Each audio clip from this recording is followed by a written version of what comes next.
Hi, you're on the Reddit Confessions channel. Let me tell you about the last birthday I ever celebrated for my wife, and why it was the best gift she never asked for. She didn't see me standing there. She had her back to me, one hand on her hip, pacing slowly in the hallway like it was a runway. She was on the phone. Her voice was calm, almost too calm, like someone planning a spa day, not a betrayal. I'm just waiting for the right moment to leave. He's still clueless. One more week. I'll get through my birthday and then I'm gone. I didn't cough. I didn't blink. I didn't breathe. I just stood behind the half-closed bathroom door with a wet towel in my hands and a pit forming in my chest so heavy it nearly knocked me over. That towel stayed clenched in my fists for hours. The next day I checked. Not her phone, her smile. It was still there. Still wide. Still fake.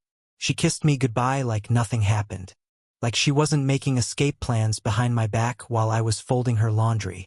I started noticing everything after that. The way she changed her phone passcode but left her perfume out like bait. The way she suddenly cared how she looked to go grocery shopping, even though she forgot the milk 3 times in a row. The way she stopped asking if I'd be home for dinner, because she already knew I wouldn't be the one keeping her company. Her birthday was in 5 days. I didn't say a word. I planned instead. I booked her favorite restaurant. The one she told her friend she hoped to visit with someone who understood her better. I paid in full. Reserved a private table. Told her it would be just the 2 of us. It wasn't. I called her boss. A man she swore was just an old mentor. Turns out he didn't know she'd been skipping work so often, or who she'd been meeting in the parking lot during lunch. I called her sister too. The same one who once whispered to me at our wedding, "She's not ready for real love." I should have listened then. I was listening now. She wanted a birthday she'd remember forever. I was going to deliver that and so much more. The reservation was set for 7:30 p.m. at Belisaro, the upscale restaurant she'd raved about for months. Kara had no idea I'd ever heard her mention it. She'd told her friend in a voice note once, something about how she wished someone would take her there instead of some moody chain place with sticky menus. I remembered.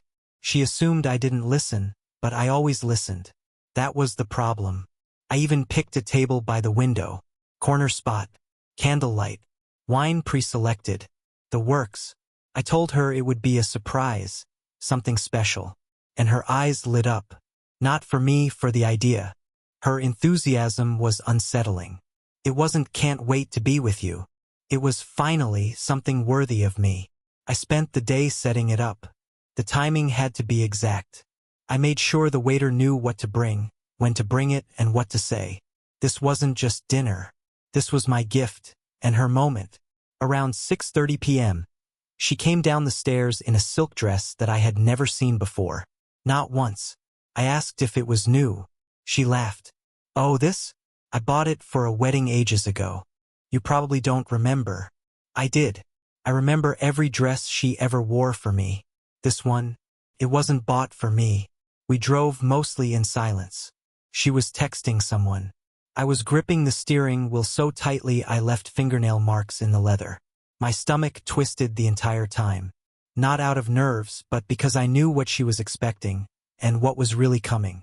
At the restaurant, she lit up like a child walking into Disneyland. "Wow, Harvey. You actually did something right?" she said, laughing as if it were the most charming insult in the world. I forced a smile. We ordered. She picked a $110 entree like it was her default. I let her. I was done keeping track of what things cost. Tonight wasn't about cents. It was about clarity. Midway through dinner, I excused myself to the restroom.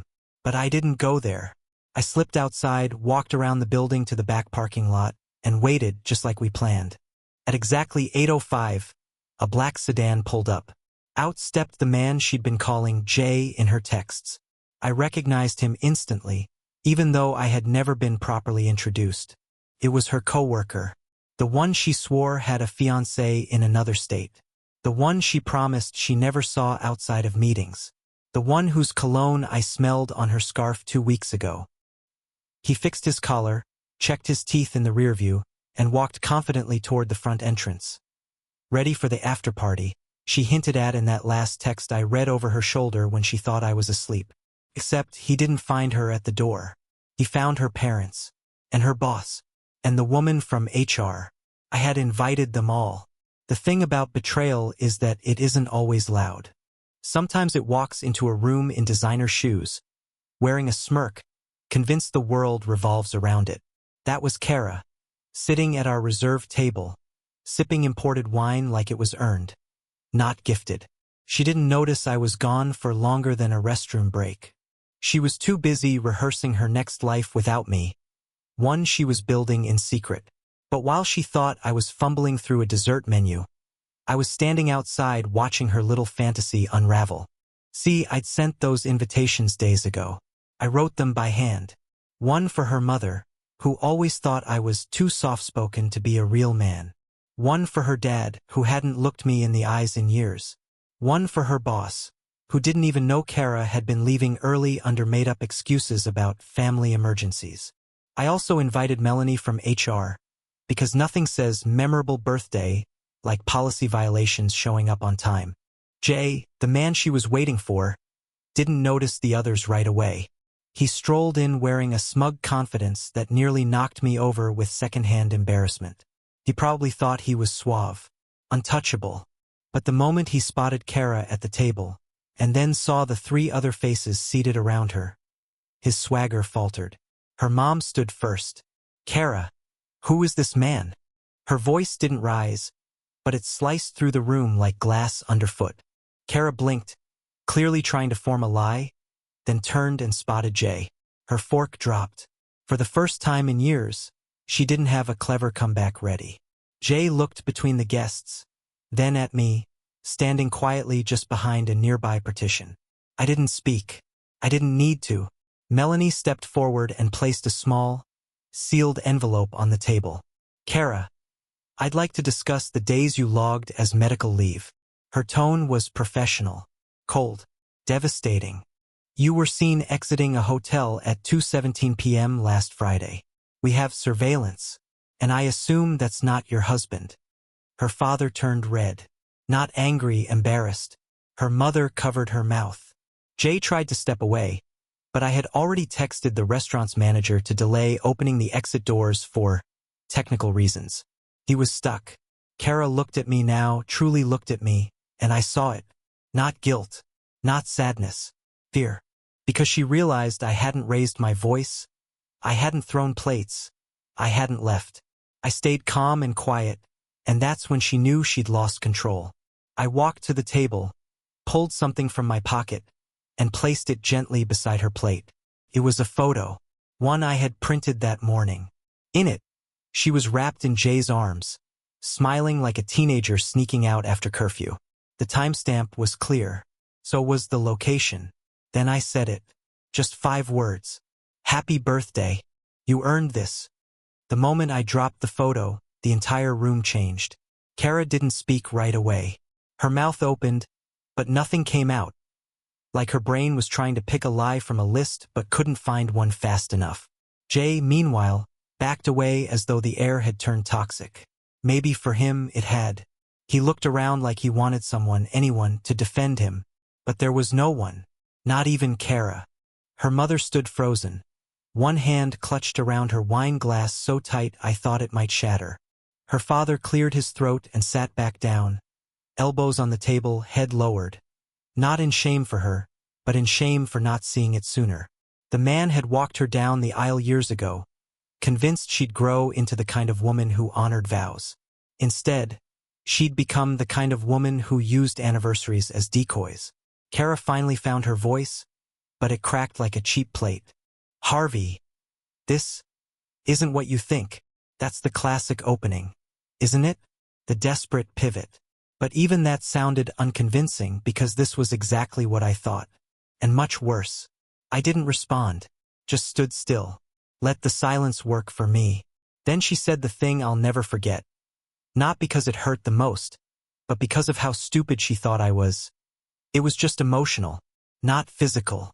We were talking, that's all. Her boss coughed, loud. Her mom shot her a look that could have ended wars. But Kara kept going. That was always her mistake. She thought words could fix what her actions destroyed. I wasn't going to leave, she added, voice trembling now. I just needed space. You've been so distant lately. You don't touch me. You barely talk. I felt alone, Harvey. I didn't mean to fall for anyone else. I didn't mean for this to happen. I looked her dead in the eye and asked, then why did you tell him, after my birthday I'm free? She froze, because that's what she said on the phone. The call I wasn't supposed to hear. The one where she laughed about how clueless I was, how I'd cry when she finally walked out. The birthday she planned to fake her way through, to get one last gift before she vanished. That wasn't emotional. That was calculated. Her mother exhaled and stood up. You don't get to blame him, she said sharply, motioning to me. You don't get to act like this is some shared failure. I raised you better than this. Jay tried to speak, but Kara shot him a look. The kind that says, don't make this worse. But it was already worse. I turned to the restaurant manager and nodded. He handed me a small box, Kara's birthday gift. The one she'd been hinting about for weeks. Something meaningful, she said. Elegant, with taste. I opened it slowly in front of everyone. Inside wasn't jewelry. It was a rolled-up paper. She pulled it out, smiling. Maybe thinking it was concert tickets or a weekend getaway. But when she unrolled it, her face drained of color. It was a copy of the divorce agreement, already signed by me, witnessed, stamped, and underneath it, a smaller envelope, her relocation letter. I'd already moved most of her things to a rental across town. She wouldn't be coming back to our house. The restaurant was silent. I hope this is memorable, I said calmly. It's everything you wanted. Freedom, distance, and no more awkward small talk. When she read the word divorce on that document, Kara's hands started to shake so hard the paper crinkled in her fingers. The restaurant, once full of quiet laughter and the clinking of glasses, turned into something else entirely. A place where time froze just to watch her world crumble. For a split second, she looked at me like a child who'd been caught sneaking out at night. Then the disbelief faded and something uglier took its place. Rage. Not sadness. Not regret. Rage that her plan had been ruined. Rage that I, the man she once called spineless, had taken control for the first time in our marriage. How could you do this to me? She said through clenched teeth, trying to sound like a victim. I almost laughed. She still thought this was happening to her. In front of everyone? She hissed, looking around at her parents and her boss. You humiliated me. I leaned forward, keeping my voice calm. No, Kara, you did that yourself. I just made sure there was an audience. Jay stepped back, realizing his part in this show was over. Her boss didn't say a word, but I could see the professional detachment in his face. The same one HR people wear when they know the termination email is already drafted. Her mom was pale. Her father's hand rested against his forehead. And for the first time, nobody came to defend her. The woman who'd built her life on charm and manipulation had finally run out of words. She tried to stand up and storm out, but I stopped her. Before you go, I said quietly, check your phone. Her confusion lasted only a moment before she pulled it out. I had sent her a photo of her suitcase, neatly packed and sitting in front of the rental apartment door. The caption simply read, "Welcome home." Her jaw dropped. You moved my things? She whispered. You can't just throw me out. I didn't, I said. You said you were leaving. I just helped you find the right moment. The table was silent. Even Jay looked at her with pity now, which somehow made her angrier. She stood there, trembling, eyes darting around for someone to blame, but every pair of eyes at that table had already decided who was responsible. For the first time in years, Kara had no control, no audience willing to applaud her excuses. She wasn't the center anymore. She was the cautionary tale. I placed the keys to our house on the table and said softly, you can come by tomorrow with a lawyer. The locks will be changed by then. And don't worry, I left you the birthday cake. Then I turned and walked out. No shouting, no tears, just silence and the sound of my shoes against the marble floor. Outside, the cool night air hit me like a wave of freedom. My hands were still shaking, but not from fear anymore. It was relief. 11 years of pretending, of begging for scraps of affection, were finally over. Behind me, through the restaurant window, I saw her standing there, frozen, holding that paper, her parents beside her, the man she cheated with edging toward the exit like a coward. She had always wanted a night to remember. I gave her one. I didn't sleep that night. Not because I was heartbroken or unsure. I'd already mourned our marriage in silence for months. No, the insomnia came from something else entirely. It was like my body hadn't caught up with the truth yet. Like it didn't know what to do without the constant anxiety that had settled in my chest over the years. The house was quiet, almost suspiciously so. No passive-aggressive slamming of drawers. No sighs from across the bed. No tension vibrating through the walls. Just stillness. Around 7 a.m. I brewed coffee. Black. Bitter. No sugar. I sat on the back porch and watched the sky slowly brighten, expecting some kind of emotional crash to hit me like it does in the movies. But all I felt was a strange calm, like I had escaped a sinking ship just before the final gulp. I didn't feel proud or victorious. I just felt done. At 8:13 a.m., my phone rang. Her number. I let it go to voicemail. Then it rang again. And again. By the fifth time, I finally answered. Not because I wanted to talk, but because I knew she wouldn't stop until she said what she needed to say. Her voice was raw, stripped of the arrogance she usually carried. "Harvey, can we please talk?" she asked. Not over text, not like last night, just talk. I didn't respond. "I didn't sleep," she continued. "I've been up all night thinking. I didn't mean for any of this to go that far. You blindsided me." I almost laughed. Blindsided? After months of whispering behind my back, gaslighting me into thinking I was imagining things, planning an exit while pretending to still love me. I blindsided her? She kept talking. "You embarrassed me in front of my parents, my boss. I just wish you had come to me first instead of..." Whatever that was. "Kara," I said finally. "I did come to you. For years. You just weren't listening." There was silence on the line. Long, uncomfortable, real silence. "I just want to talk in person," she said quietly. "Please." I agreed. But not because I thought it would change anything. I wanted to see her say it face to face. Not the lies, but the why behind them. Not the excuses, but the real reasons she decided I was no longer enough. We met at a neutral place. A small park where we used to walk our dog back when things were simple. She showed up late, of course, wearing sunglasses and a neutral expression. Like she was trying to pretend this was just a normal conversation between two adults who outgrew each other. But the cracks in her composure were showing. She started talking fast, like she had rehearsed everything. I felt neglected. I didn't feel beautiful anymore. "You used to hold me like I mattered, but then you stopped. And when Jay made me feel wanted again, I don't know, I got caught up in it." I looked at her, trying to find the woman I married beneath all the ego and deflection. But she wasn't there. Maybe she had left years ago. "I'm not proud of it," she said, finally taking off the sunglasses. "But I don't think I deserve to be destroyed like that." "You're not being destroyed," I replied. "You're just facing something new. Consequences." She blinked at me, stunned. "So that's it? You're just done?" I nodded. "What happened to us?" she asked, softer now. "You happened," I said. "You made decisions and counted on me to never react." She looked away, eyes welling, but I didn't move to comfort her.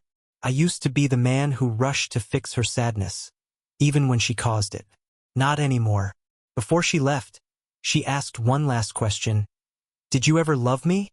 I didn't hesitate. "More than you'll ever know. That's why this hurts less than it should, because I gave everything. You threw it away." As she walked off down the path alone, I realized something. This wasn't a tragic ending. This was freedom. The kind of freedom that comes after you stop begging someone to love you right. 3 days passed. Not a word. No calls, no texts, no desperate apologies. Just silence, the kind that used to scare me. But now it felt like breathing for the first time in years. I cleaned out the garage, emptied the last of her makeup drawer, and boxed the things she never bothered to take. Old photos, a pair of shoes she never wore, perfume bottles collecting dust on the vanity. I didn't toss them. I just put them away. Out of sight, out of the story. On the fourth morning, I opened the front door to find her standing there. No warning. No heads up. Just Kara, holding a to-go cup like she expected to hand me peace in a paper cup. She was dressed like she was trying not to look like she tried. Sunglasses again. Hair tied back. That same neutral tone in her voice when she said, "Can we talk?" I stepped outside but didn't invite her in. We already did. "I wasn't ready," she said, lowering the sunglasses to show her eyes. Red, tired, raw. "I've been thinking about everything you said. And I know I messed up, Harvey. I do. But I didn't leave. Could have walked out and I didn't. Doesn't that mean something?" That's what she brought? A gold star for not abandoning me sooner? I let her speak. She was good at that.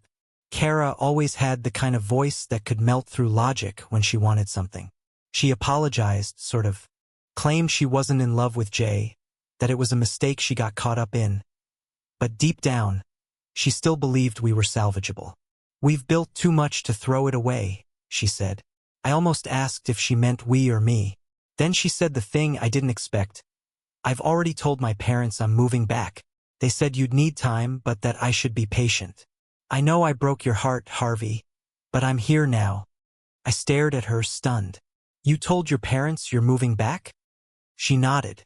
"I figured after everything, if you saw I was serious, we could work through it. Maybe therapy. I'm willing to try if you are." I looked past her to the driveway. Her car wasn't even turned off. The trunk was cracked open.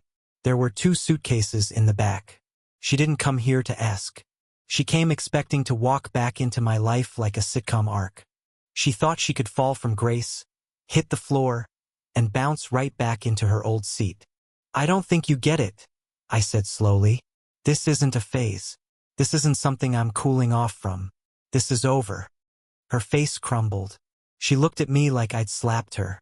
"So that's it? You're really gonna throw away a decade just like that?" "No," I said. "You did. I'm just locking the door behind you." She stepped forward, tears finally falling, mascara trailing like a roadmap of regret. "Please, Harvey, don't do this. We can fix it. I'm willing to start over." "And I'm not," I said, my voice shaking, but steady. "I already did." I turned and walked back inside. She didn't follow. I waited by the window until I saw her drive away, slow and reluctant, like maybe she thought I'd come running after her. But I didn't. I closed the curtains, sat on the couch, and let the silence return. But this time it wasn't heavy. It didn't sting. Felt deserved. She came back looking for a man who missed her. She found a man who missed himself more. It's been 6 months now. The paperwork is finalized. The house is mine, not just legally, but emotionally. Her perfume no longer lingers in the hallway. Her shoes no longer clutter the entryway. The place feels quieter, yes, but it's the kind of quiet that doesn't ache anymore. It breathes. I breathe. For a while, I kept expecting the fallout to catch up to me. That maybe I'd crash. Wake up in the middle of the night filled with doubt or regret. But those nights never came. What did come was clarity. A kind I hadn't felt in years. I started cooking again, not to impress anyone, but because I wanted to. I hung art I actually liked. I painted the bedroom a soft slate blue. She always hated that color. Said it felt cold. I think it feels peaceful. I've even taken up writing small journal entries, sometimes letters I'll never send. Just pieces of myself I'm slowly getting to know again. Kara still tries occasionally. A just checking in text here. A tagged memory post there. But she's a chapter I've reread too many times already. The ending never changes, and I've finally stopped hoping it might. Last week, I got coffee with someone new. No expectations, no pressure. Just 2 people talking on a rainy afternoon. And when she laughed at my awkward story about forgetting my groceries in the cart, I didn't flinch. I didn't overthink. I just laughed with her. Felt light. I know now that peace doesn't always arrive like thunder. Sometimes, it slips in after the storm, unnoticed at first, but deeply felt once you sit still long enough to hear it. To those watching, maybe you've been through something similar. Maybe you're standing at your own version of a closed door, wondering if it's too late to walk away. I'm here to tell you, it's not. Sometimes, the kindest thing you can do for yourself is to stop opening the door to someone who keeps walking out. Thank you for sticking through my story. It wasn't easy to tell, but I'm glad I did. You're watching Reddit Confessions, and now it's your turn. Share with us in the comments. What's a moment in history or in your life when walking away changed everything for the better? We'll be reading. Take care of yourselves. You deserve better, and sometimes, better starts with goodbye.